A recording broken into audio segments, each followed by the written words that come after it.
Thanks for inviting me to be here. I appreciate it. It's funny, I'm as much a groupie as she is of me as I am of her. I think Corinne has done a great job in this area, and I really appreciate the invitation to be here. Please stop me at any time if you've got any questions. You know, I'll be curious your feedback and your thoughts in terms of what we see going on in the state and how that might impact the work that you guys do. Some of the big things, and I know that this is going to be, some of it is going to be obvious and some of it is going to be like you don't believe me. You know, the first one being, you know, we're seeing this continued population growth, but we actually see it at a slowing rate. And what does this slowing growth mean? And I actually think that Boulder is almost at the forefront of that slowing because of your age structure compared to other places in the state. And so what does that mean? Though, even though we're going to see this pressure, what does this pressure mean when we see it at a slowing rate? But at the same time, we've seen this concentration of growth. And I think that that's probably been, on the growth side of things, that the challenge for most people is that we've seen this concentrated growth in the, especially Front Range, but definitely Denver metro area. Migration, how, again, for our employers, how do we continue to attract and retain the right fit? I know it's, you know, it's a balance between, you know, do we really need migrants? and actually with that question, how many of you are not native Coloradoans? You know, so we've got at least half that we need to be friendly to. You know, yes, we have to. You know, because they come here to fill positions that we have available. And so it's kind of a funny position that a lot of people are at. They're like, oh, those god darn migrants, they're on our roads. I'm like, yeah, but they're filling our jobs. They're spending their money. So it's that balance. Anyway, aging, and especially the impact on the labor force, industrial transitions, and so I think this is always a really good one for workforce to be thinking about is how do we see industries changing, especially in your county, and how can we prepare for it now? So that when we see these transitions, we've got a plan in place. So many people think, oh, well, I don't need to worry about it until it happens. Like, it's like, wasn't anybody a Girl Scout? You plan for just in case it does happen. That way you know what to do. Or have at least a plan in place. It doesn't mean you have to execute the plan. It's just create the plan. And we know that we will see additional booms and busts and automation and transformations, and so how do we manage that? And then at the bottom, last one is really the increased race and ethnic diversity in the state, and how are we preparing our youngins really to be that next layer in the workforce. So big picture, we always need to remember that Colorado is part of the United States. So whatever is happening to the US, we need to take that into account. And so for the US as a whole, we're increasing by a little over 2 million people a year. This is a 0.6 annual average growth rate. Slowest growth rate since the Great Depression in the 1930s. And it's funny, I've said this now for 3 years in a row, and each year it gets slower and slower. And so we see this happening nationally. What does that mean for Colorado? If there's fewer people in the US as a whole, if it's slowing down, it's going to be harder and harder for Colorado to attract and retain. We have more competition. And then we have to think about, do we still have what it takes to attract and retain the best and the brightest when they have other places they can go? Now granted, some of those places are Texas, and I'm not going to say too many bad things about Texas, but I'm a Coloradoan and that's what we do. And and I say that with a kind heart, honestly. But if you can buy a cheaper house, be paid more, have good school system somewhere else, a lot of families are going to make that choice. So how do we continue to attract and retain and be competitive? So Colorado as a whole is about 5.7 million people. This last year, between 2017 and 2018, we increased by about a 1.4 annual average growth rate, so over twice as fast as the US as a whole, behind some pretty fast growing states. 8th in total growth, about 80,000 folks. Again, behind some pretty big states, just again, relative comparison to Texas. How many people do you think Texas increases by on an annual basis, just between 17 and 18? Just throw out a number. 150. 150? 200? 400, 300, so we're gonna average those two. 350 was was this last year is how much they increased by, was 350,000, and we whine about 80. Imagine trying to manage growth of 350,000. Now granted, it's a bigger state land-wise, but still that's a lot of folks. But within our state, we've got a lot of diversity within that growth in the state, and for the state as a whole, we've increased by about 667,000 people since 2010. But if we look at that growth, this is what I mean about concentration. It's really been along the I-25 corridor. All of the red, orange, yellow counties are counties that have increased. All of the shades of blue have declined. So we've got about a third of our state declining in population, even though we're one of the faster growing states, one of the better economies. And you guys know better more than anyone why we're seeing this disparate growth. It's completely related to jobs. And so some of the questions when we're in the Front Range that we talk about, and especially in the Denver metro area, the question is, why do we see the concentration here and not around the rest of the states? Is it the types of jobs, or is it the access? Is it access to broadband? Is it access to networks? Is it access to healthcare? Is it access to good schools? Is it housing? What is it that's creating this concentration? And is there anything that we can do in the Front Range to better partner, maybe with other parts of the state, to see a little bit more equal growth? If we've got a little bit too much here, can we see partnerships outside? Now, I don't know what Boulder's feel is on some firms that have transferred from Boulder, for example, to Grand Junction. In my mind, now you guys might not agree, I think that's a great move. Things were a lot less expensive in Mesa. They had a comparative advantage. They have a lot more open space. But this is also fabulous for the West Slope. So it may not have been a yay for Boulder, but it should be a yay for Colorado. And that's sometimes the hard thing to do when you're saying, I work for Workforce Boulder. How do we think about Workforce Boulder and Workforce Colorado at the same time? Oh man, my voice is already gone. When we look at total population change, I'm just going to compare Boulder, Larimer, and Weld since I put your neighbors there. The blue is Larimer, your orange is Boulder, purple is Weld. Just between 2010 2017, looking at the annual average growth rates on that far right side of the chart, 1.3% for Boulder, 1.9% for Larimer, and 2.6% for Weld. And you can really see where Weld is taking off. And we expect actually Weld to surpass Larimer in total population by 2024. Wow. So that means they'll surpass you guys too. And the reason I bring that in is because obviously the people that live here in Boulder often commute out, but more so it's on the other end that people from other counties commute in.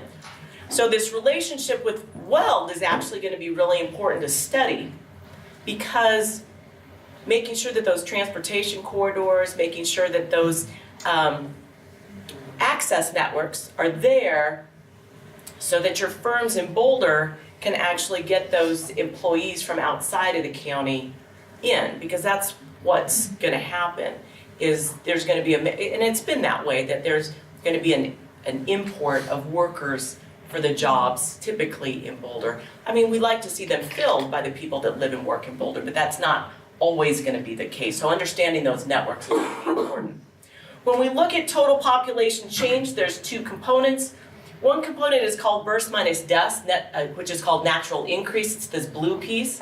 And we can see that it's on a downward trajectory on that natural increase. So this is births minus deaths. On net, you should know this is a baby. Births minus deaths, so this net is a baby. Net migration is the red component, ins minus outs. We can see that it looks a lot like a business cycle, which we'll talk more about. You can see where we are, but what's interesting is that really since, like 2006, 5, we've really been very close to this 80,000 in terms of total population change. We had one year that we got up to about 98, but certainly not like the 90s where we had 7 years over 100,000. 1 year in the 1970s over 100,000. Yet we still talk about all the time people saying unprecedented growth. And I'm like, what? Look it up in the dictionary. We have definitely seen this growth before, and this is not unprecedented. This is actually what we would consider normal and what we've typically seen. What might be uncomfortable is that it's been concentrated along the I-25 corridor. And maybe, just maybe, Colorado didn't do a good job at planning. I'm not, I'm just going to suggest it. But I think it's something really important to be thinking about, is that this is not unusual. This is where we thought we would be. This is not like, oh gosh, where did they come from? This is Colorado acting normal. And I think we need to come to grips with that within the state, is saying, how can we do a better job of making things work? We know how, we've got lots of history of data that show this relationship. This should have not been much of a surprise to a lot of people. But I do want to talk about births and deaths for a second. So we've seen an increase in deaths, which is this red line. This is not unusual either. We've just got a larger share of our population in age groups that have higher death rates. What is unusual is that we're seeing this slowing in births. I told you that we've got 667,000 more people in the state right now than we did in 2010, yet we're at lower births. That's because our birth rates have not plummeted, they've declined substantially. We now have a total fertility rate of 1.7. That means for a female, a total of 1.7 births over her lifetime. Now it's below the US of 1.8. Replacement is 2.1. So the US and Colorado are now below replacement. Why? Huge success for the state. Anybody? Teenage birth. Teen pregnancy decline, huge. I mean, every time I say it, I still get goosebumps. Why? Because, and this is, I think, important in your sector, if you can get a teen, past being a teen, to 21, graduate from high school, be employed, and not have a kid, 98% chance of not ending up in poverty. Honestly, that gives me the goosebumps every time I say it. If anything could help the state of Colorado decline its poverty rate, it's this. And we're just starting to see it because it implemented in about 2007, and that's when we started seeing that decline. We should start seeing these guys are the ones now that are starting to become adults. And this could be huge, huge for the state. But what does that also mean for the workforce? Fewer workforce, right? I mean, I know that's a lot of pressure for a baby, but when they don't happen, that means that they're not going to end up in our labor force. And that's something for all of us to be thinking about. So if we look at Boulder in their trend, we can see the same thing happening, a decline in births. We can see an increase in deaths. And this gray piece is net migration. Don't panic too much about this one.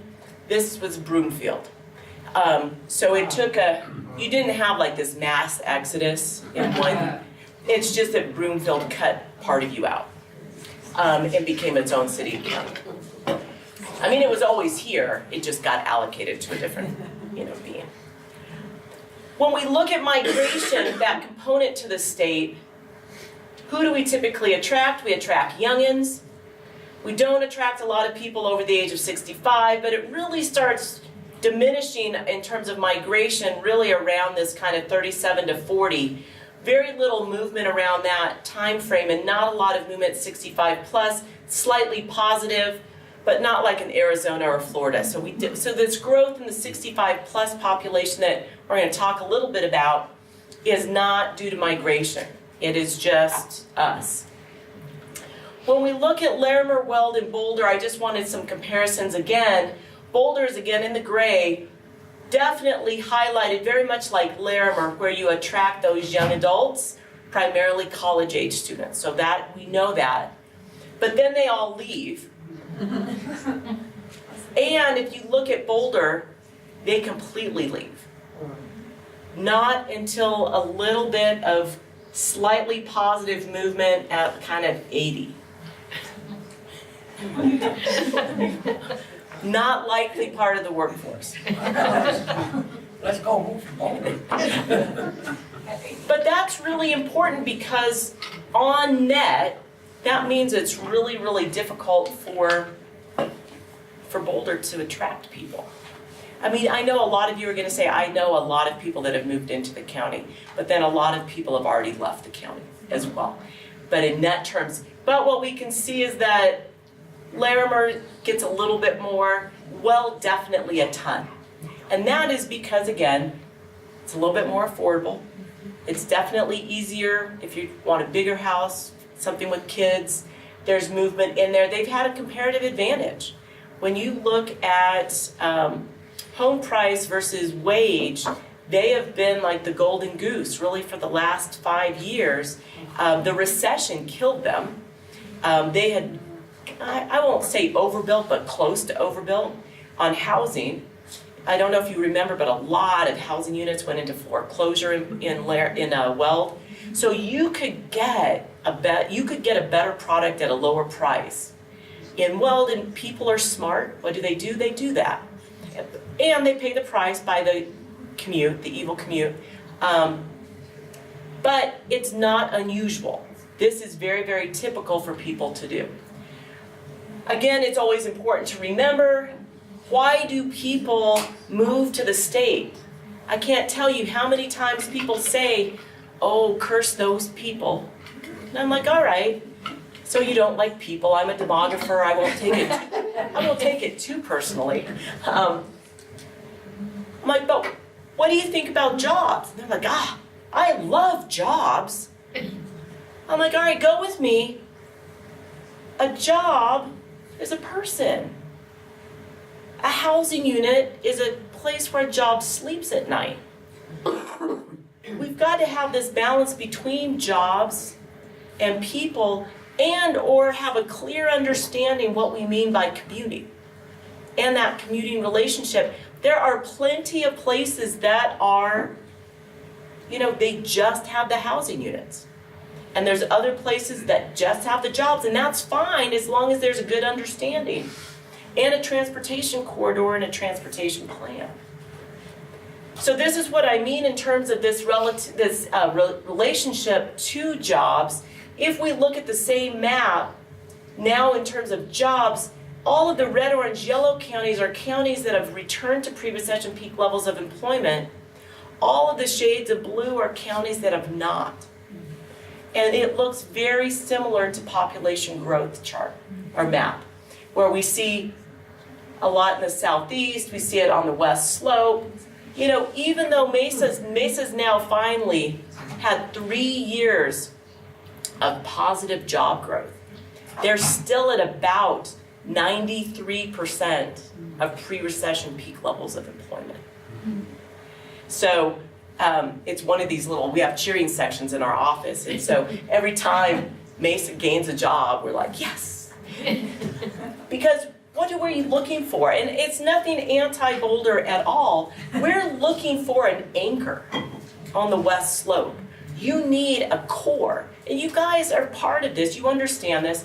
You need a regional center, and that regional center was not doing well for a long time, and now that we're starting to see the anchor in Mesa build up, we're starting to see more job growth around this area. What does that do? That helps start to alleviate a little of the pressure along the I-25 corridor. We're also rooting for Pueblo.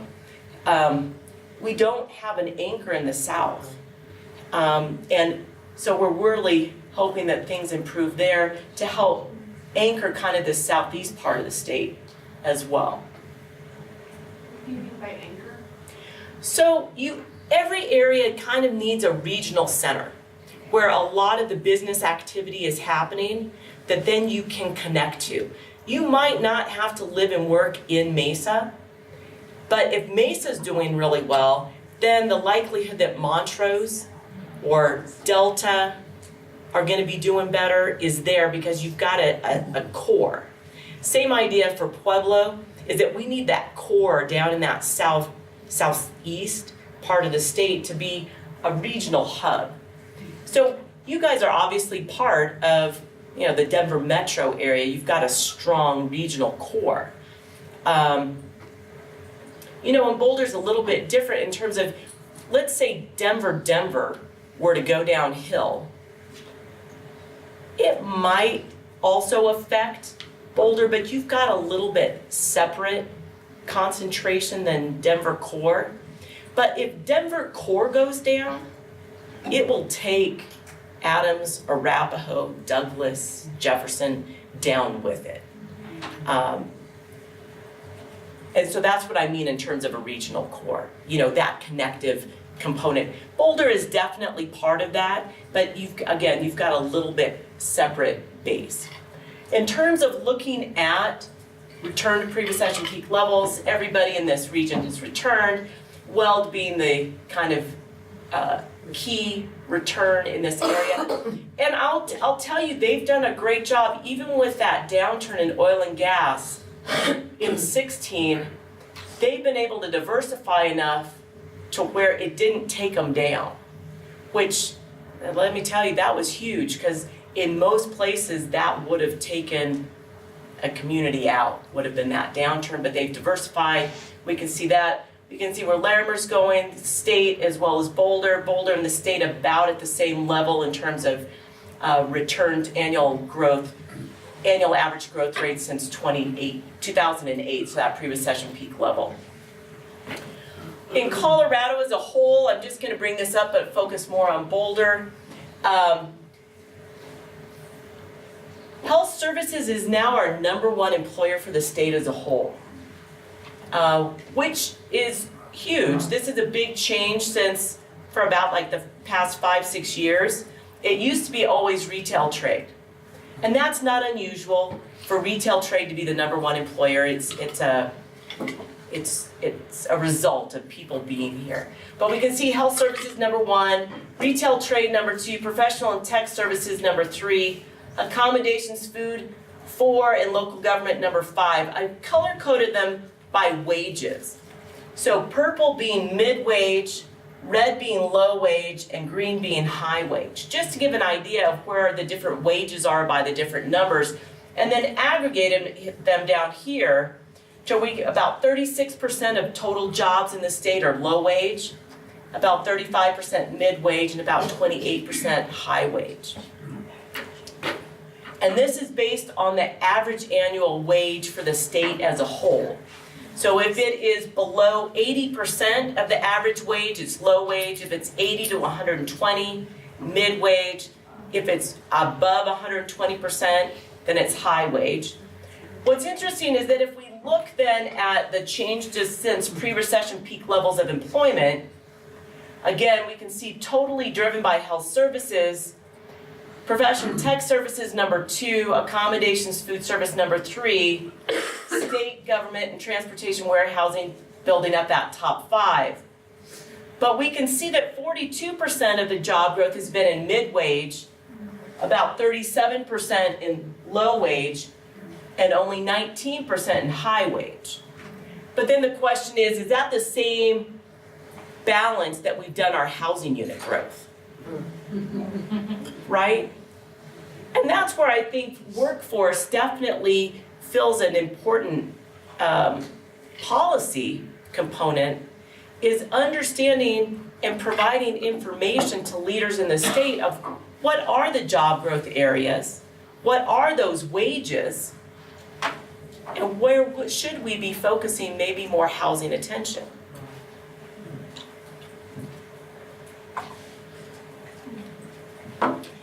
Boulder, different story, and it's, you know, it's not bifurcated, but it's got a different setup. Again, professional, this is where you are currently, and I know currently 2017, it's just because we don't have all of the 18 data yet. Profession tech services, number 1, health services, retail, trade, manufacturing, accommodations, food. You can see where they fill in here. What you may have noticed is that health services is low wage in Boulder, yet mid-wage for the state. And you all know that's just because of your wages. If your average wage is higher here, then it makes it harder to be in that higher wage group, so it pushed health services down to low wage. You can also see your balance. So this is what I mean kind of bifurcated. You've got 36% at the high wage, 14% at mid, and 50% at low. So you've kind of got this bifurcation. And then especially when you look at growth, though, since 2010, profession tech services, health services, accommodations, food, manufacturing, state, you can see those top. An actual decline in high wage, growth of 40% in the mid-wage, and a growth of 63% in the low-wage jobs. And it's just because finance, information, and Fed are below where they were before in 2010. So again, an interesting way just to kind of look at the total industries as a whole. Wage rates, you guys are obviously above the state average. This is looking just at average annual real wages over time. Certainly not still at the level that they were in 2007. I think the state finally, no, it's still a little bit below. Larimer and Weld still below. Weld though, look, I mean, Weld is the only one that is significantly above where they were in 2007. And so it's, again, one of these interesting places that it's got lower cost of living, yet higher wages. And again, so that's where we're focusing a lot of, where we'll see a lot of growth in the future. So getting into then, of course, you understand the commuting patterns. This is just for all of the jobs in Boulder, where do people come from? And these guys must be insane. Anybody come in? Who comes in from, anybody you know come in from Colorado Springs? Willing to admit it? Yeah. My brother-in-law got moved from Colorado Springs to Lakewood, so he commutes every day. Colorado Springs to Lakewood with 2 other people. Yeah. The 2 hours. About, yeah, my brother-in-law commutes from Colorado Springs to Broomfield. Yeah. Yeah, they're brave. And hopefully have a good telecommute option within their firms. But again, for the county, it doesn't look as bad as necessarily if you were just looking at Boulder itself, Boulder City. But those that commute in, about 82,000, and those that commute out, about 55,000. So you've got a lot of movement coming in and out of the county to fill positions. And this is not unusual. This is something that we've seen historically over time in the county. But it's all fine as long as it's fine, right? As long as it's planned for and you've got a plan in place. What do you do on snow days? So can I ask a question? is it 52.6% come in of our workforce commutes into Boulder County? So 50%, Is that, yeah, is that, sorry, yeah, 50.6% come in yeah, okay. into the county itself, but it's funny, if you were doing it in Boulder City, it's like 70% commute into the city. I know. But it's not, I mean, Denver's like almost the same way. And it's commuting in from like other parts of Boulder County. too. Right, Yeah. yeah. But it's visible. Oh, yeah. I worked in Denver for some time. The counter flow is, oh, I'm breezing along here, and I'm just driving right along. Look at those poor fools in the other direction. It's pretty noticeable. 93 particularly. So in terms of firms, and I'd be curious if you guys have any feedback on this and if you're doing any planning, do you really look at trying to understand when the next crisis could hit? What are you doing in terms of planning for transitions? Do you understand what those base industries are in the county? What are some potential transitions? Even looking at retail, how has retail changed within the county? The Amazon effect and demographics, which I'll get into in a second. How people are spending and shopping, how that's forecast to change over time. Are you looking and actively looking at how these transitions could affect both your firms and your employees? Looking at, automation, which we'll talk a little bit more about as the labor force gets tighter and tighter. We expect to see a lot more automation. How does that impact both your employers and employees? Transportation, construction. Some of the big areas where we're expecting a lot of transitions would be something I would start planning to look at in terms of, are both your firms ready and your employees ready for those transitions, and start looking at what they could be.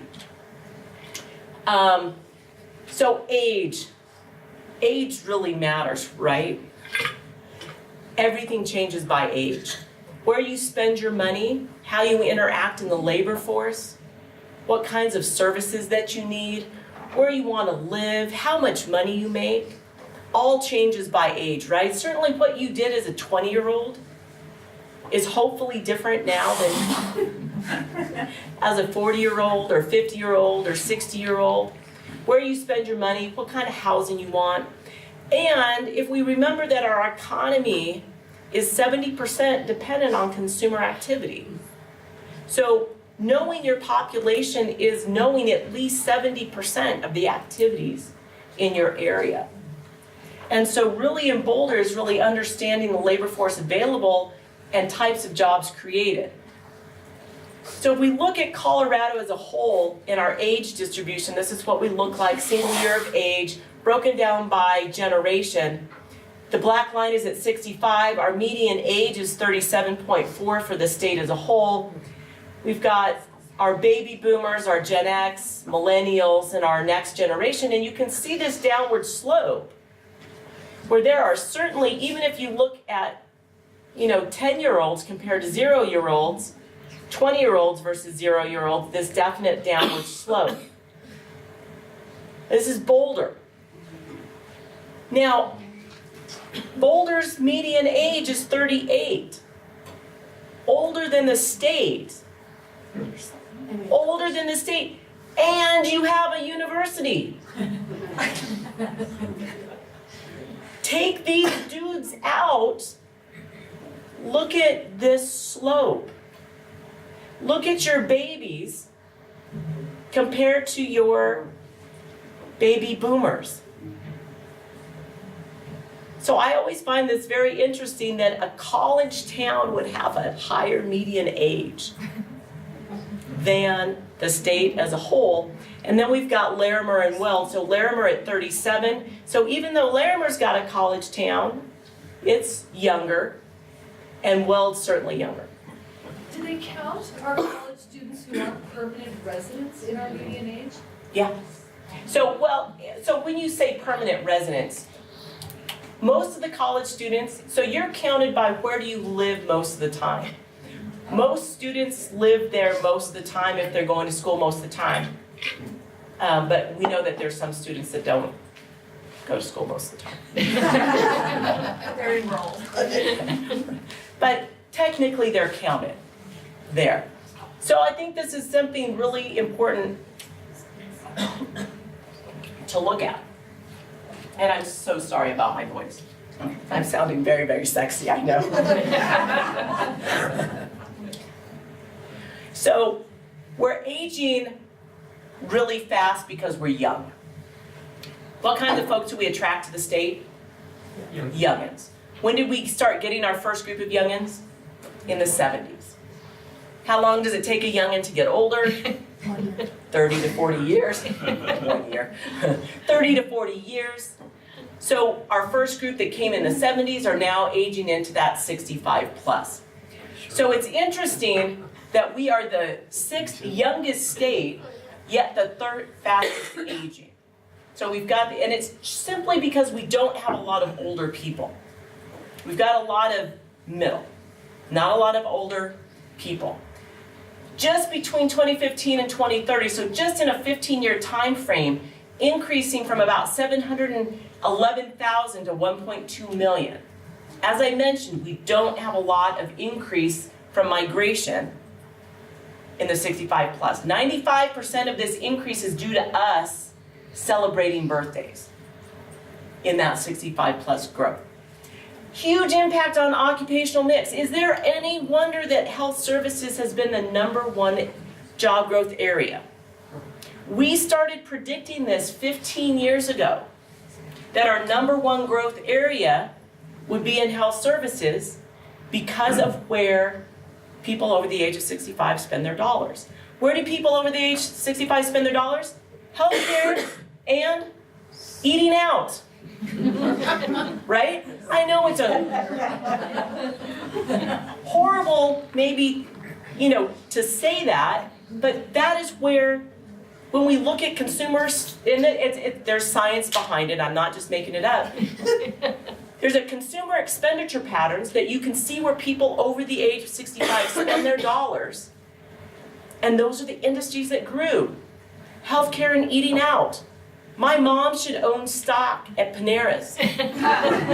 If she isn't there 5 days a week, it's a bad week. I know, at least it's somewhat healthy. At least it's not McDonald's. Nothing against McDonald's, but at least it's not McDonald's. But that is where she's spending her dollars. But who does that support?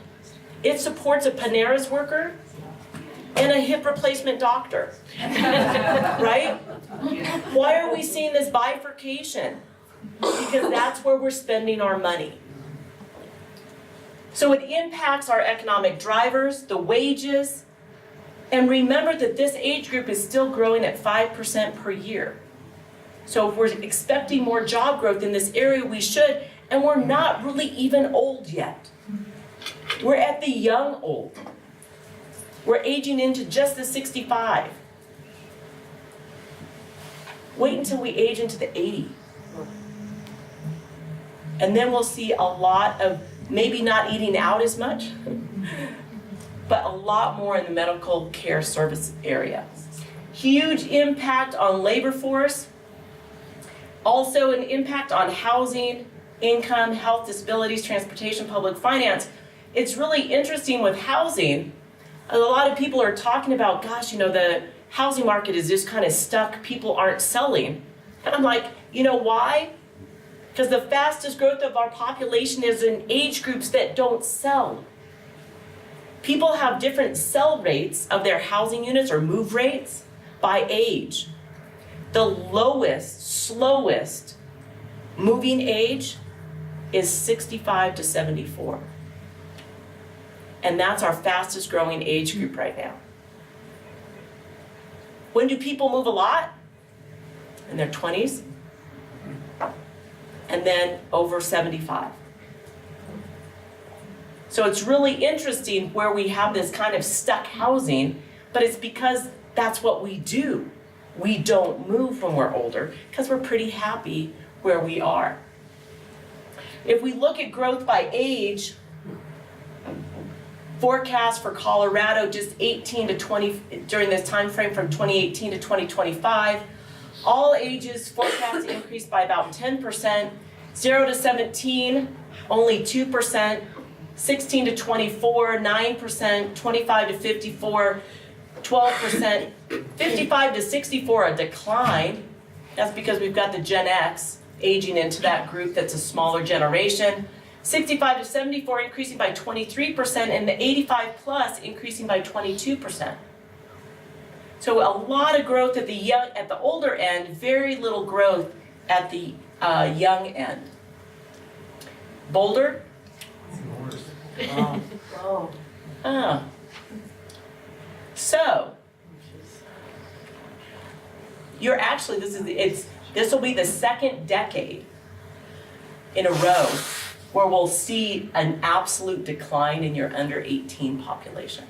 So between 2000 and 2010, we saw a decline in your under 18, and then we'll see another one between forecast to see another one between 2010 and 2020.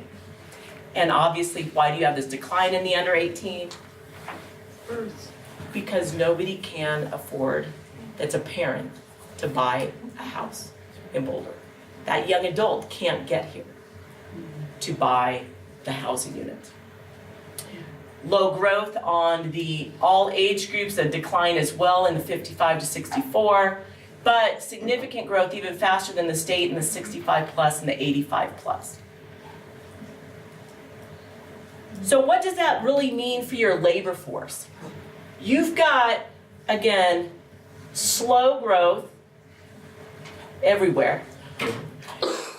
Fast growth in the 65 to 74 and the 85 plus. If we look at labor force participation rates by age, and I don't know, we'll see if you guys like this chart or not. I like it.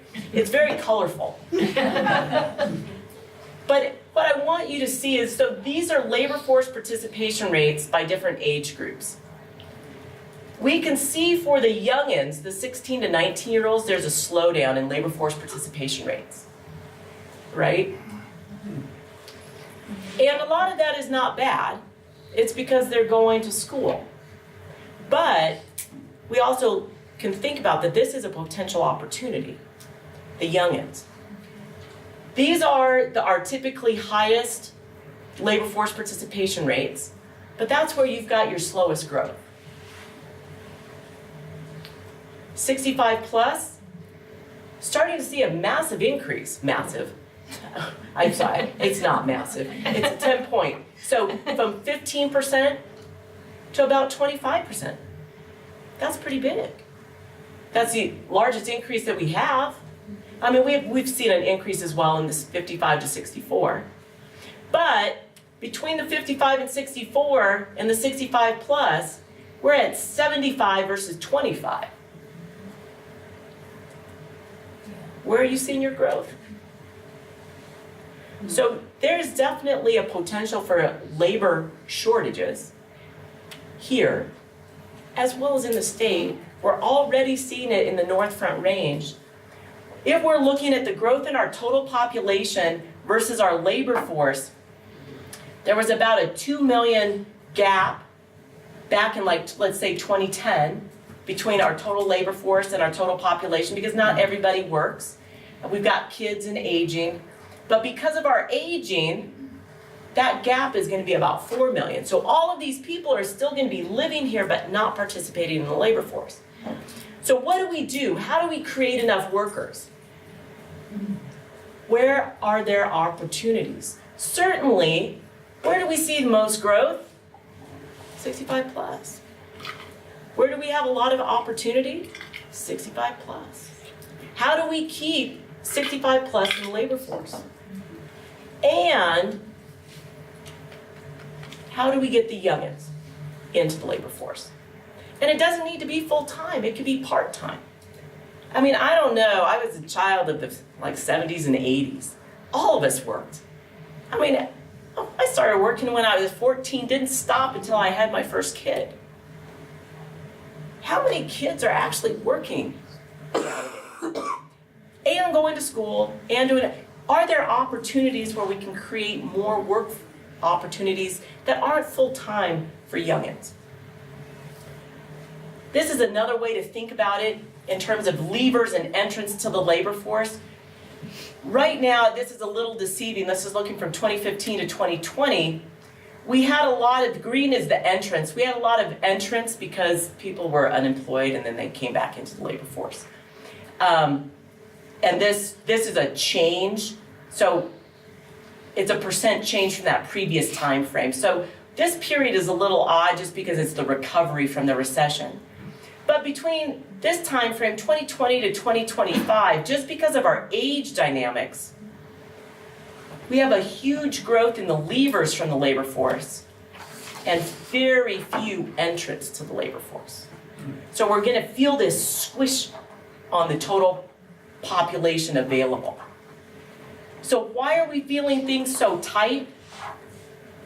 One is because boomers are about 37% of the labor force and they're aging out. And then we've got very few people aging in. I know a lot of people, and we're trying to push the increase in the labor force participation of the 65 plus, but we're still expecting about 1 million people to age out of the labor force over the next 15 years. Just because of our age. There's also, so we're gonna see that increase in demand because of retirees, lots of leavers. What's also very interesting is that there's a lot of people leaving the labor force to care for aging adults. And these are people in their prime working age of that population. So they're in that age group of kind of 45 to 64 that have aging parents. So we've got a lot of aging parents.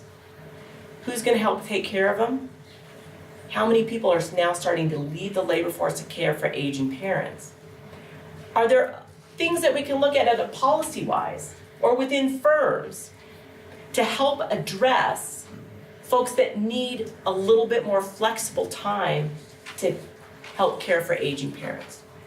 And that's, I think, why we've seen this growth in industries like Uber and other niche job, things like that, because they can do that.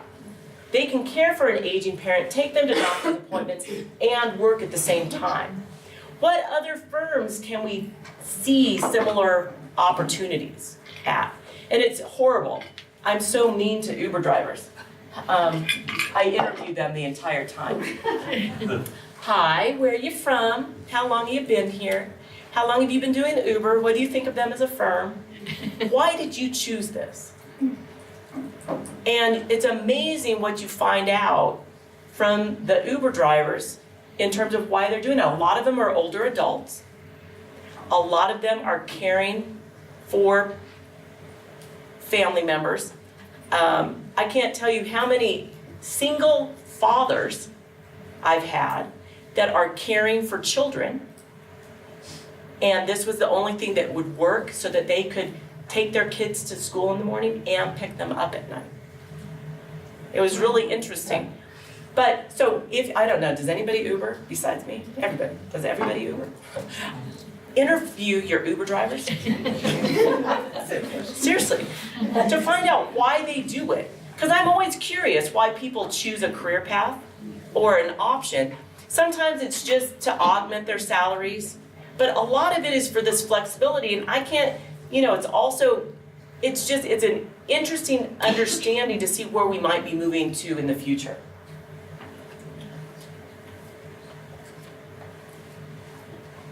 So our oldest aged industries are education, health, utilities, mining, and government. So these are our industries that biggest loss or going to have the biggest challenges in terms of finding new people to fill those positions. Oh, and then, there we go, increased demand for caregivers. I knew that was somewhere, I just didn't click enough. So we're also seeing this increase in race and ethnic diversity, becoming very much more diverse than we were in 1970. The blue is white non-Hispanic, the red is Hispanic, green is black, Asian, American Indian is then the light blue. And we can see that transition over time, where by 2040 we should see, especially the Hispanic population in Colorado, which is our largest minority group, about 33%, about 12%, all other race ethnicities, and about 55% white non-Hispanic. And if we look at our kiddos, we're already that level of diversity. So when I say that this is our forecast, it's not that hard to do the forecast because you just take people when they're young and you age them over time and they become our new population. And so we can see this level of diversity. If we look at it for Boulder, we're not as diverse in Boulder as we are for the state as a whole. A little bit more white.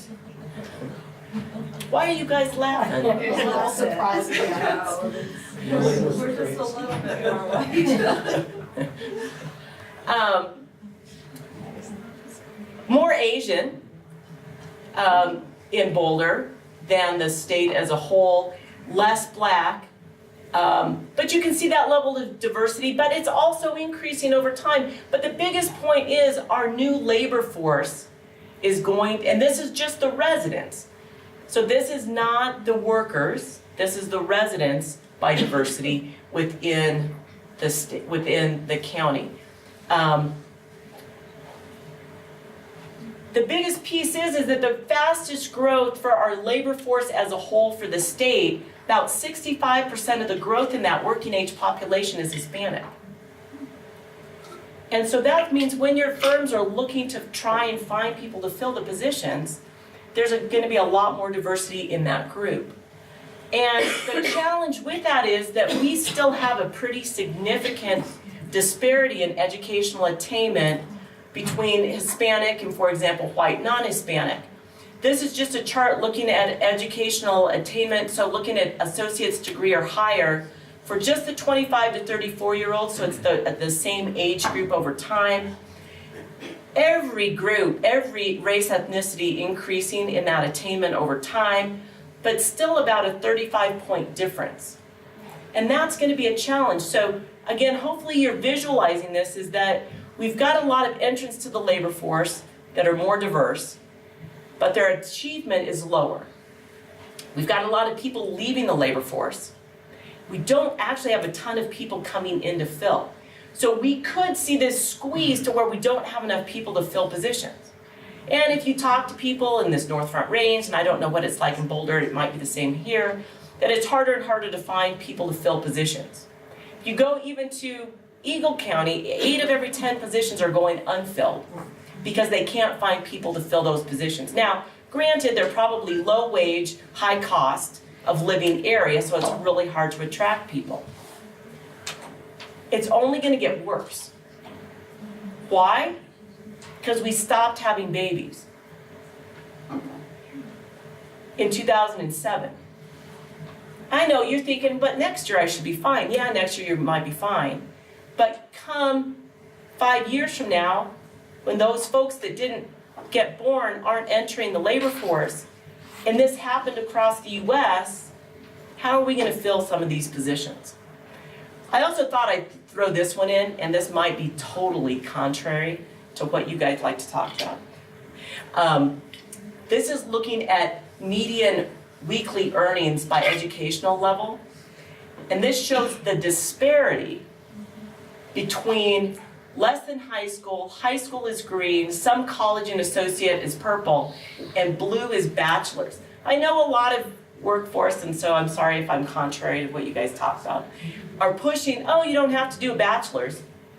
I'm still out there to say, I think if you can, you should. It depends what job, it depends how much. I know there's a ton of caveats, but there is a huge disparity, a growing disparity between income levels.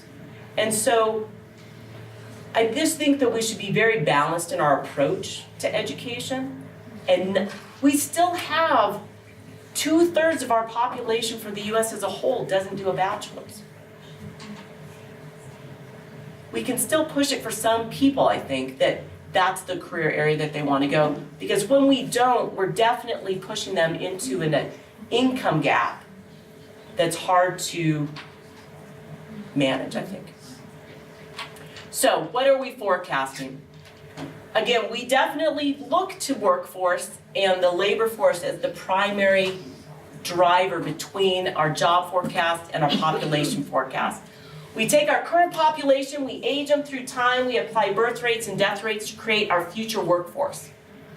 We know that things are down, so this is lower. On the job side, we look at all of those base industries. We look at how they're growing in the United States and how they're growing in Boulder and where we fill positions. We take our supply of workers and our demand for workers. We try and bring them together, and where they don't, we end up migrating people in. So taking that into account, what is our forecast? Our forecast is for continued growth, but at a slowing rate. Not just slowing rate, but slowing absolute terms as well. Red being net migration, blue being natural increase. We don't think we'll ever reach our natural increase levels that we were in the 2007 ever again. Isn't that weird to think? Never again at the levels of 2007 because of our deaths and our declining births. Migration, you might think, wow, look, we're forecasting a bump. Why are we forecasting that bump? Because we're aging. This is the time frame where we see the most leavers from the labor force. We are assuming we can get these people. We're assuming we can get these people. What happens when we can't get these people? Well, there's some options, right? And this is what you should be talking to your employers about. What happens if you can't get the workers? What will you do when you can't get the workers? Will you pay higher prices? Will you pay higher wages? Will you automate? Will you look at productivity? Will you look at flexible work schedules? What will you do to try and find that worker? And I think that that's something important for the workforce boards to be thinking about is how do you talk to your employers about potential ways to fill positions? But we're still forecasting growth. So about that 5.7 million currently in 2018 to about 8.1 by 2050, I know. That's about 2.4 million people, majority along the Front Range. So if you like Friends, we have more friends. Of that 2.4 million forecast for the state, along the I-25 corridor, Front Range, it's about 2 million of that 2.4. 1 million in the Denver metro area. About 600,000 up north and about 400,000 down south and about 400,000 around the rest of the state. The grayed out counties forecast either no or slow growth or declines. So again, we're starting to see this bifurcation within the state of concentration of growth unless we change things up. So what is in the gray areas? Is it not population, or is it not business, or is it like rural farming communities? What is in those areas? So everything that you just said. Okay. Yeah, So they are in the phase of natural decline. yeah. So they've got less births and deaths. They've got out-migration. They've got loss of jobs. They're primarily natural resource based, so they're agriculture for a large part. But I will tell you that it is really inexpensive to operate down here. There's some rail lines, there's some transportation lines, there's a lot of warehouse space. So, the question is how, when you collaborate with different firms and they're finding it expensive to operate in Boulder, do you ever say, have you thought about the Southeast? Or have you thought about a completely remote workforce? Totally. So do you study at all the percentage of people who are completely working remotely versus going into an office every day? We're trying to get the good data for that. It's getting better in terms of information on those teleworkers. But then the question is access. There's a large swath of this area that doesn't even have cell coverage, let alone broadband.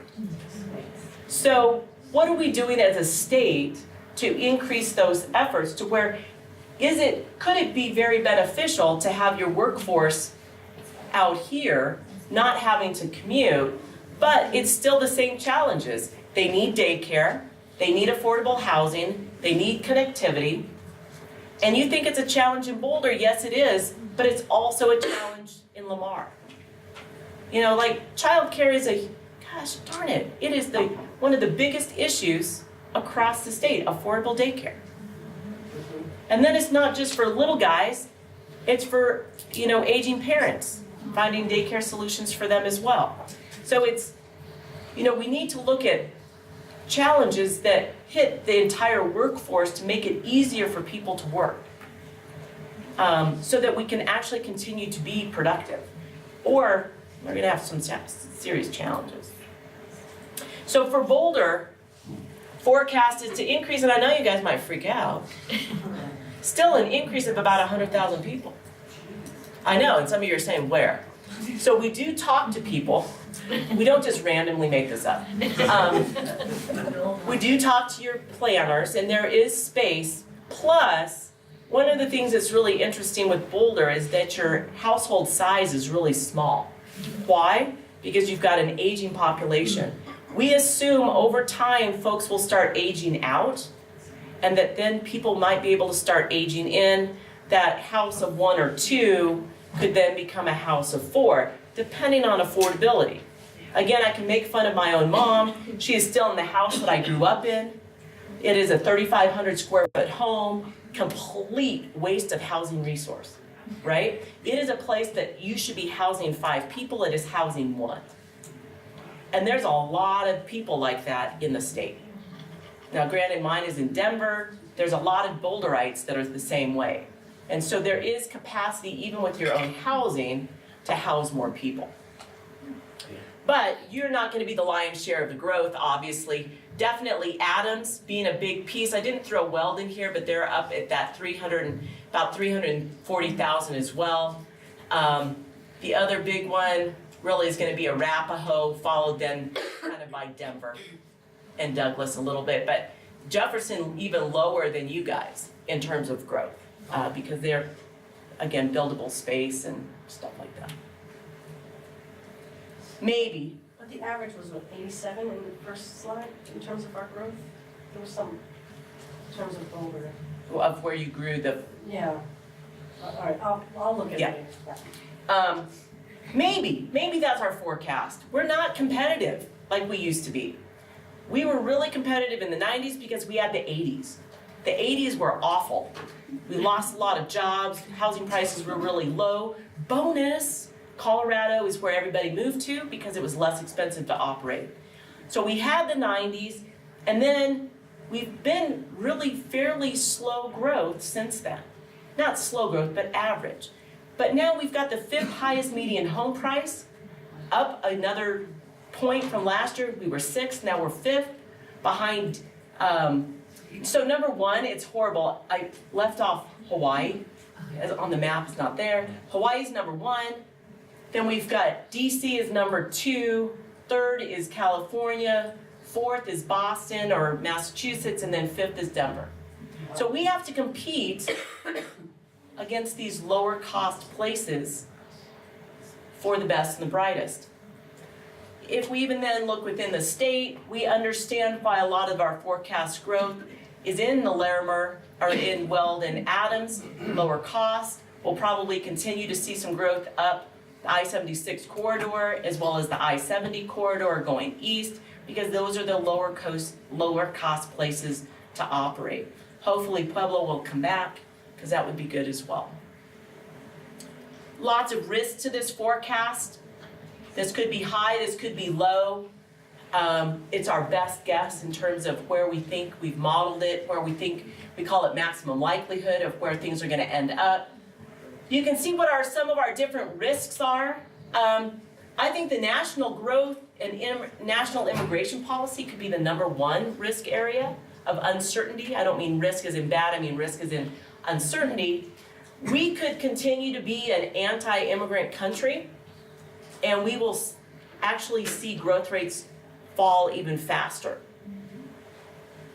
Or we could actually create an immigration policy, and then we might see things level out or maybe even increase, knowing where we're gonna need demand for workers.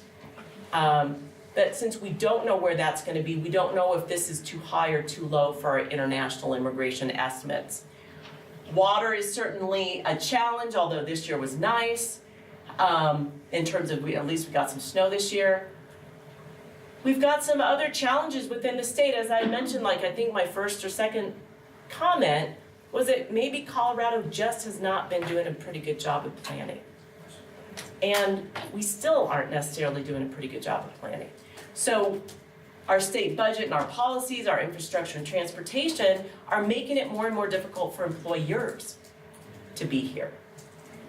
Will they choose Colorado as an option? I think we're at risk. So, just to kind of tie things up and see if you've got any questions, everything is always connected. Population, jobs, aging, migration, labor force. Your area is like the crucial connector between the jobs and the people. I think one of the most important roles that we have in the state are in your area of connecting the people with the jobs. You have to understand both sides. You have to understand what's happening to the industries, what's happening to the economy. At the same time, you have to understand what's happening to the people, because you're the job of bringing everybody together. And knowing that everything is connected on the population side, you need to understand your age, what their service demands are, the fact that they need daycare and affordable housing, and you have to understand what's happening to your firms. Are they automating? Are they moving to a lower cost area? Where are they getting their labor force from? All of those components. We really need to understand if we can continue to attract and retain the best and the brightest. How can we, and I think this again is one of your biggest roles in policy as well, is how do we increase our labor force participation of all ages? How do we make it easier to work? And that's again where you guys I think play an important role, because you understand things from both the workforce side, from the firm side, as well as from the worker side. So finding out and understanding what are those constraints, I think is really important.